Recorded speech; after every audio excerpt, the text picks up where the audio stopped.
अब समझते हैं मास्टर कॉपी, कंट्रोल कॉपी और ऑब्सलीट कॉपी, इन तीनों में क्या डिफरेंस है। बेसिकली जो मास्टर कॉपी है ये ऐसी कॉपी है जो कि ओरिजिनल कॉपी है।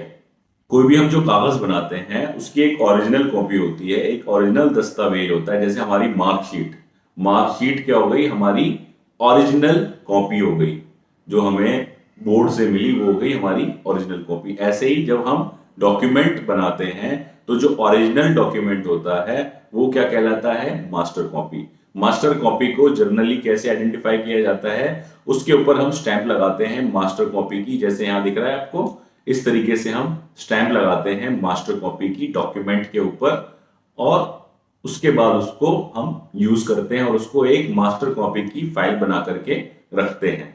तो ओरिजिनल कॉपी है मास्टर कॉपी। इसका कंट्रोल सिर्फ किसके पास है, एमआर के पास, या ओनर है जो प्रोप्राइटर है या एमडी है उनके पास रहेगा मास्टर कॉपी का कंट्रोल। इसके बाद जो अगली कॉपी आती है वो आती है कंट्रोल्ड कॉपी। कंट्रोल कॉपी क्या है, जो मास्टर कॉपी है उसकी फोटो कॉपी है और उसके ऊपर हमने क्या कर रखा है, स्टैंप लगा रखी है रेड कलर की, कंट्रोल्ड कॉपी की स्टैंप। जैसे आपको यहाँ स्क्रीन पे दिखाई दे रहा है ना, ये हमने क्या किया, मास्टर कॉपी का प्रिंट निकाला, उसकी फोटो कॉपी करी और उस पर इस तरीके से हमने कंट्रोल कॉपी की स्टैंप लगा दी।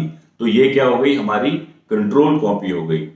कंट्रोल कॉपी किसके यूज के लिए होती है, डिपार्टमेंट के यूज के लिए होती है, और इसको डिस्ट्रीब्यूट किया जाता है एमआर द्वारा या क्वालिटी हेड द्वारा, जिस जिस डिपार्टमेंट में यह यूज होनी है। मास्टर कॉपी क्या हो गई, हमारी एक बार बन गई, फाइल में रिकॉर्ड बन के चली गई। और जो कंट्रोल कॉपी है जो डिपार्टमेंट्स के अंदर यूज होगी वो कंट्रोल कॉपी यूज होगी। फोटोकॉपी किस लिए की हमने मास्टर की, ताकि दोनों में कोई मिसमैच ना हो। ऐसा ना हो कि हमने पहले प्रिंट निकाला मास्टर का, जब कंट्रोल कॉपी का प्रिंट निकालने गए तो वहां पे 2 लाइनें डिलीट हो गई या किसी ने अपनी मर्जी से ऐड कर दी। तो इसलिए क्या करते हैं, उसकी हम मास्टर कॉपी को फोटोकॉपी करते हैं, उस पर स्टैंप लगाते हैं कंट्रोल की, उसके बाद उसको कंट्रोल कॉपी बना करके हम रिलीज करते हैं, अपने पास रिकॉर्ड करते हैं कि किस किस को हमने कितनी कंट्रोल कॉपी दी हुई है। इसके बाद में सबसे आखिरी आती है हमारी ऑब्सलीट कॉपी। ऑब्सोलीट कॉपी क्या होती है, यह ऐसी कॉपी या ऐसा डॉक्यूमेंट है, जो मैं बार बार कॉपी कॉपी बोल रहा हूं, ये मैं बात कर रहा हूं डॉक्यूमेंट की। तो ऑब्सलीट कॉपी जो होती है वो ऐसा डॉक्यूमेंट है जो कि ऑब्सलीट मतलब खत्म हो गया या पुराना हो गया, वो क्या कहलाएगा, ऑब्सलीट कॉपी। ऑब्सलीट कॉपी पे हम क्या करते हैं, जैसे हमने मास्टर पे, ये जो है मास्टर है हमारा, यहाँ मास्टर पे सॉरी, जो ये हमारी कंट्रोल कॉपी है इस पे हमने ठप्पा लगाया था कंट्रोल कॉपी का, ऐसे ही ऑब्सलीट कॉपी के ऊपर भी हम ठप्पा लगाएंगे ऑब्सलीट कॉपी का। और उसको कुछ लोग फाइल करके ऑब्सलीट कॉपी की अलग फाइल बना लेते हैं, उसके अंदर रिकॉर्ड कर लेते हैं। कुछ लोग प्रोसीजर में डाल देते हैं कि जो ऑब्सलीट कॉपी होगी हम उसको डिस्ट्रॉय कर देंगे, लेकिन आपको ऑब्सलीट कॉपी रखनी चाहिए।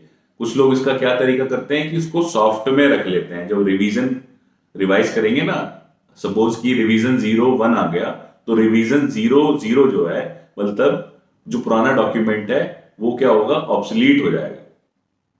तो कुछ लोग इसको सॉफ्टवेयर में मेंटेन कर लेते हैं कि सॉफ्टवेयर आपने एक्सेल बना रखी है, उसमें पहला रिवीजन 00, जब उसमें कोई रिवीजन आया नया तो आपने उसी की कॉपी क्रिएट करी, उसको रिवीजन 01 दे दिया।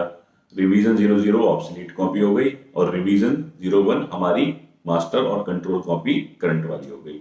तो मोटा मोटा ये डिफरेंस है मास्टर, कंट्रोल और ऑब्सलीट कॉपी के अंदर।